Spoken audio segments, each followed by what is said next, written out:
नमस्कार। आज बात करेंगे कि इनफर्टिलिटी में एमआरआई कराते हैं उसकी क्या इंपॉर्टेंस है।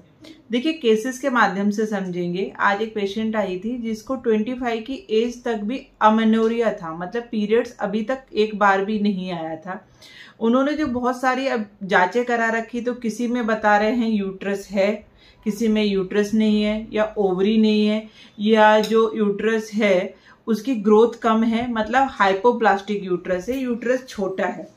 इन केसेस में जब पीरियड नहीं आता है तब पेशेंट को लगता है कि हमें सोनोग्राफी करा के देखना चाहिए, और मल्टीपल टाइम पेशेंट बहुत सारे कंफ्यूज्ड हो जाते हैं कि करना क्या है। तो यहाँ पे मैं ये सजेस्ट करना चाहूँगी कि हमें अगर फाइंडिंग अच्छी नहीं मिल रही है सोनोग्राफी के माध्यम से, तो हमें एमआरआई के लिए जाना चाहिए, जिसमें हमें एक्चुअल रिपोर्ट मिलती है कि क्या। ऐसे बहुत बार होता है कि कुछ पेशेंट्स में ट्यूब्स के अंदर पानी भरा रहता है। हाइड्रोसेल्फिंग, सोनोग्राफी में हाइड्रोसेल्फिंग का साइज फ्लैक्चुएट होता है, कभी ये छोटे हो जाते हैं, कभी बड़े हो जाते हैं, या फिर जो ओवेरियन सिस्ट रहती हैं उनके बारे में भी हमें सही से जानकारी नहीं मिल पाती है कि हाइड्रोसेल्फिंग्स में जो ट्यूब्स में भरा हुआ पानी है वो पस है, ब्लड है, या क्या है।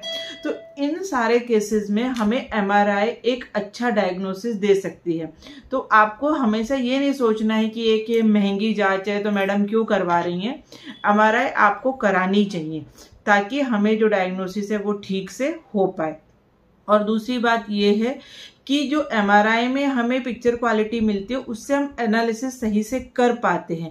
या फिर जैसे कि एंडोमेट्रियोसिस के पेशेंट रहते हैं, उनमें बहुत बार जो इम्प्लांट्स रहते हैं वो आउट ऑफ यूट्रस रहते हैं, तो वो कहाँ कहाँ पे हैं, उनका जो हमारा पीछे रेक्टम है उनमें कितने एडेशंस हो रहे हैं, या हमारे ब्लैडर में कितने एडेशंस हो रहे हैं, ये सारी फाइंडिंग हमें एमआरआई से ही मिलती है। तो अगर सही से पिक्चर क्लियर नहीं हो रही है सोनोग्राफी में, तो नेक्स्ट टाइम हमें एमआरआई जरूर करानी है।